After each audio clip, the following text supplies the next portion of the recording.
Good morning. Welcome to my studio. I'm Mary Corrado from Mary Corrado Interiors in Portland, Oregon.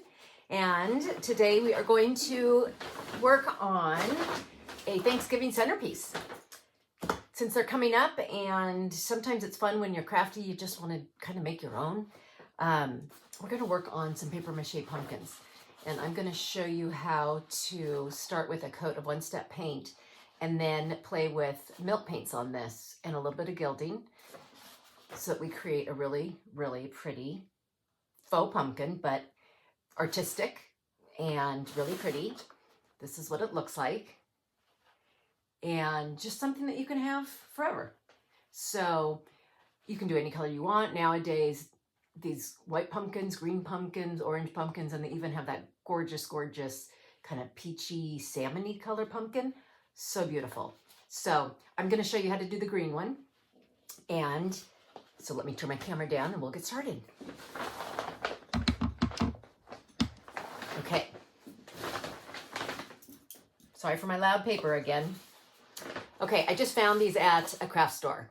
And honestly, I kind of don't remember which one, but these are easy to find. It was probably $10, okay? So what I did was I took Amy Howard's One Step Cartouche Green and I painted 2 coats on this pumpkin. I like the green pumpkins, so I thought I want to do that. They're that pretty silvery kind of green color. So I first started, I'm not going to paint this, it's already been done, but we first started with 2 coats.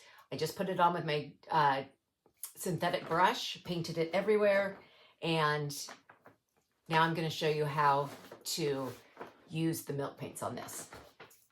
Okay. The first layer I did on my done pumpkin was I did 1 layer of 2-part topiary,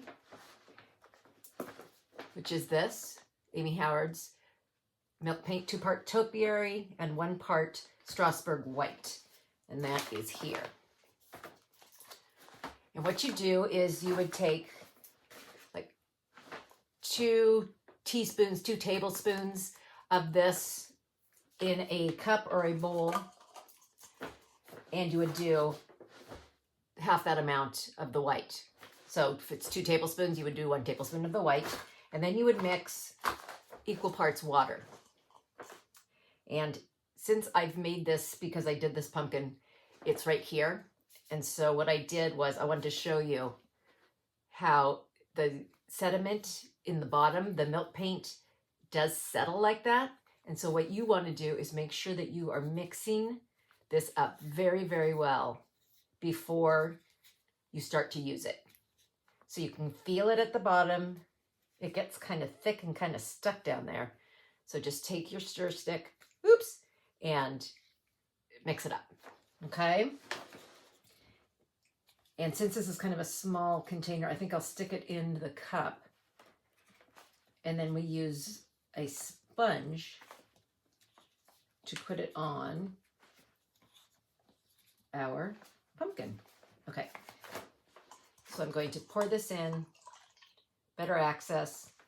I had made this a day last night, so I wanted to make sure that I could store it in the fridge in a little container with a lid, so that's why I put it in those little ones. Okay, but this is nicely incorporated. We are ready to take our softened sea sponge and go ahead and dip in. I just let out the excess. You don't have to wear gloves. I just didn't feel like getting paint on my fingernails today, so. Okay. So you just put it all over.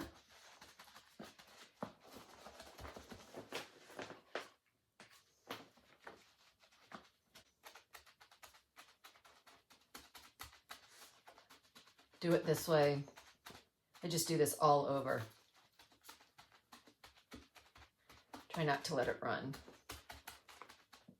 then I tended to have to kind of hold this because if I put it down, it would just take the paint right off.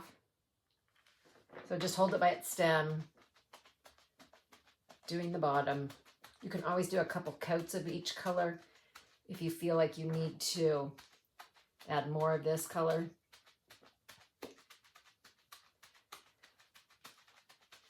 Okay, just go all over it. This is just to give you some depth and some layer of color. The milk paint will dry lighter. Right now it doesn't look like it's much, but in its dry form is the color that it will become once again when it's dry. When you mix it, it turns a little bit darker.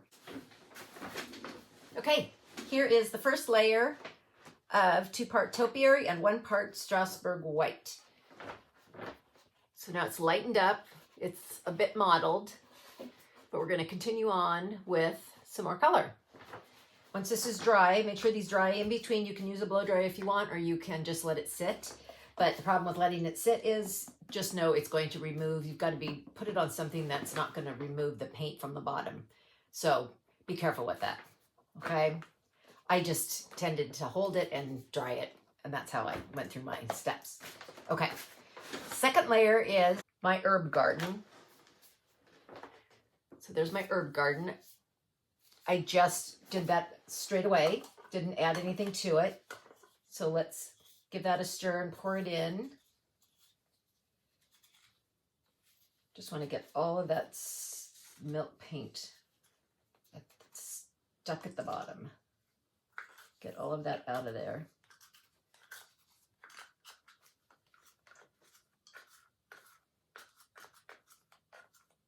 Milk paint is actually made with milk product casein, so it's all natural. There's no VOCs. It's a wonderful thin paint. So don't be surprised if it feels extremely watery, because that is the nature of it. Okay. Going to grab clean sponge out of my water. Go ahead, dip in. Get rid of the excess. And just going to start applying it.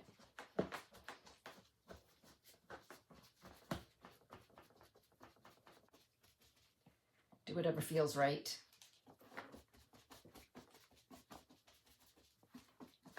Catch the drips.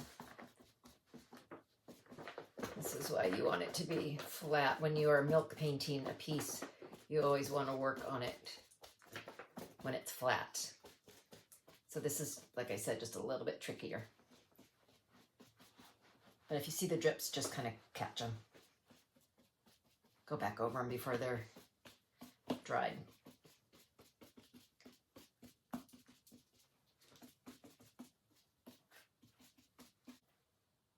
That's feeling pretty good. Okay. Stick that in the water, and I'm going to dry this up. Okay. See how this is really mottled? And like some of those drips right there, I'm going to come back with a plain, clean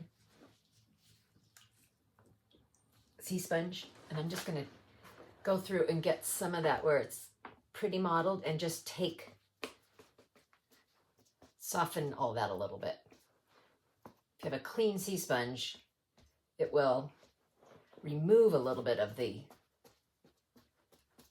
milk paint rather than adding it. You could do this also with antiquing glaze. That will take off some milk paint and add a warmer color to it. But since I didn't really want it to be too warm, I like that kind of lighter silvery. So this will take it down and just kind of soften some of the drips. Maybe bring back some of the base color a little bit. So next, the last color I used is a Southern Gentleman. So let me give this a stir.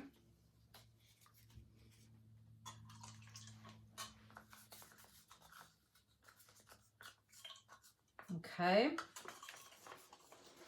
Stir that up. Now this looks like this would be so dark on here, but like I said, it dries much, much lighter.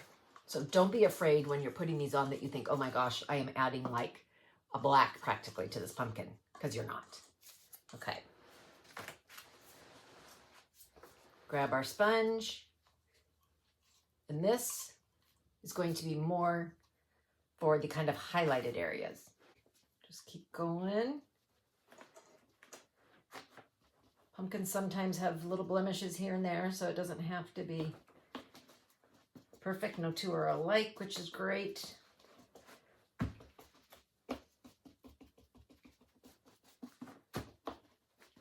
This is where you can just experiment and play. And if you don't like it, you can take your wet sponge and wipe it off. You can start again. But don't judge it until it is dry.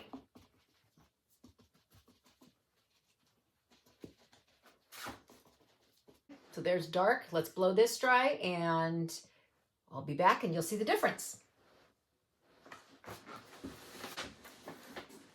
So I think what I want to do now is go back in with some of my mid-tone and I want to blend together the colors.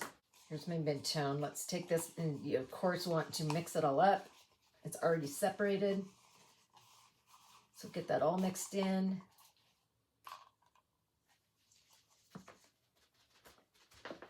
And here we go. Just gonna put it everywhere.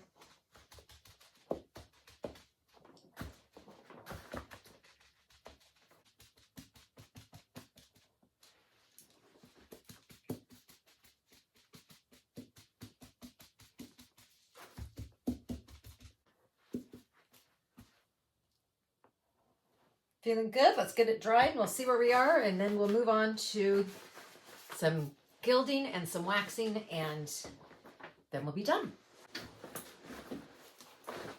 Now we're dry. See how much lighter that is? But there's just some really nice mottled color in there, which is really fun. Just makes it so unique. Okay. Now what I'm going to do at this point is I want to gild the stem. And so I am going to take the Maker Studio gilding size, and this is the glue that makes the gold leaf stick to the surface. Here's my little artist brush. I just dip in. It's a very thin white glue, and you just brush it on where you want it. So I'm going to put it on the stem, and then just I kind of like it so it goes out just a little bit here and there. But be careful where you put it, because that's where it's going to stick. Okay, make sure it's evenly on here. Goes on white, it dries clear but very shiny. So that's the beauty. You know exactly where you have it because it is nice and shiny. You have about 45 minutes to work with this. If you are gilding something large, I recommend that you work in sections because it does dry, and once it's dried, it won't stick. So you're going to have to re-gild or re-glue. So let's make sure that this comes to tack. So when your skin pulls, you know it's ready. Okay, I'm going to take my glove off, and I'm going to use a gold leaf. And this is super easy. Just going to take one sheet.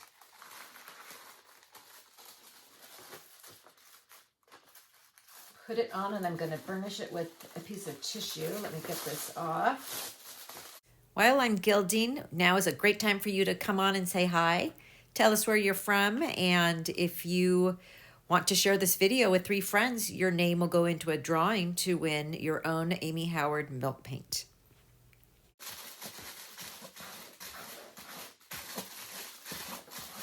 Move it around.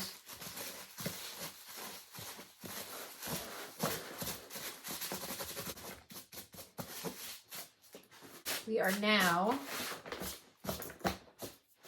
going to wax our pumpkin.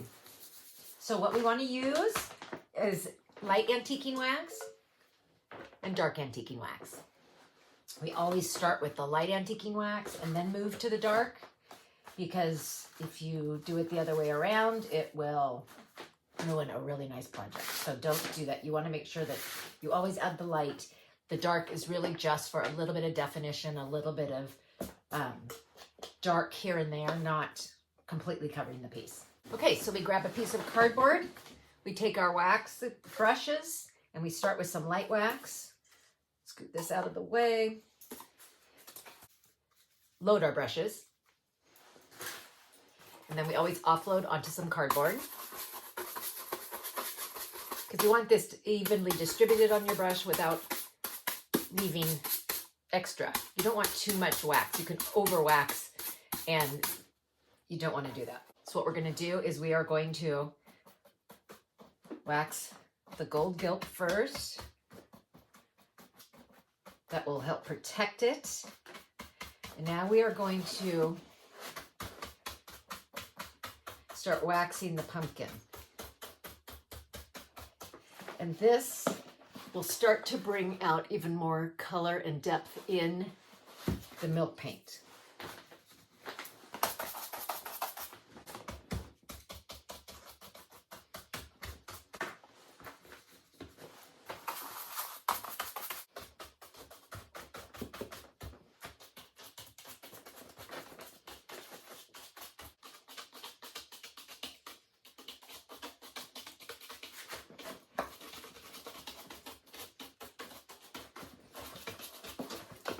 Now that we have our light wax, we're gonna let this dry a bit.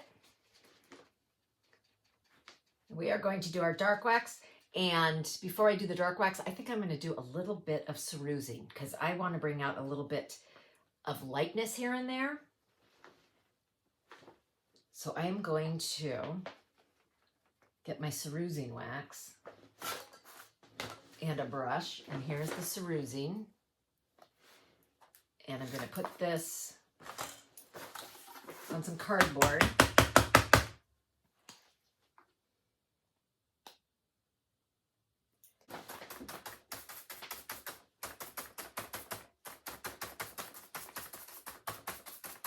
Just kind of get it all over, and then I'm just gonna start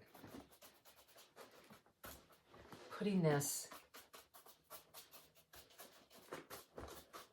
just kind of here and there too. Kind of even out this tone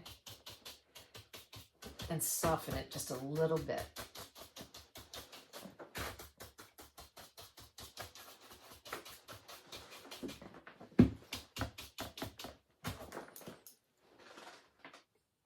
Now there's really no right or wrong way to do this. This is a fun way just to play, have fun, create what you think looks like a beautiful pumpkin you want on your centerpiece. That's the beauty of this. Small piece, be creative. I am going to grab the dark wax, and we are going to finish up, load up, offload. This you're going to be a little more careful. So I like to get it on kind of the stem. This just helps with a little more dimension. And I even kind of stipple it in a way, just here and there.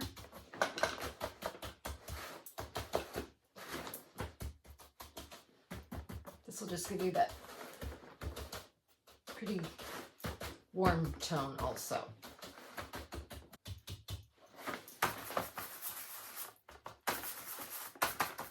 I don't know if your paper mache has a little dent or anything in it, but this one did, so I kind of highlighted it with more dark, the way a real pumpkin would. Right here, there's one.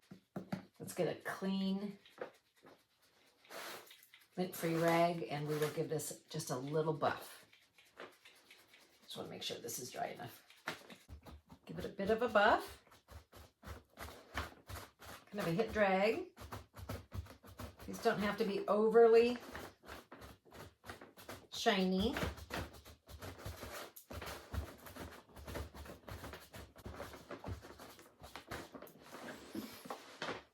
There you go. If you create any of these, please share this with us. We would love to see what you come up with. If you share with 3 friends, your name will go into a drawing and you will receive some Amy Howard's milk paint. So have fun playing, be creative, and have a great holiday. We'll see you next time. Thanks so much. Bye-bye.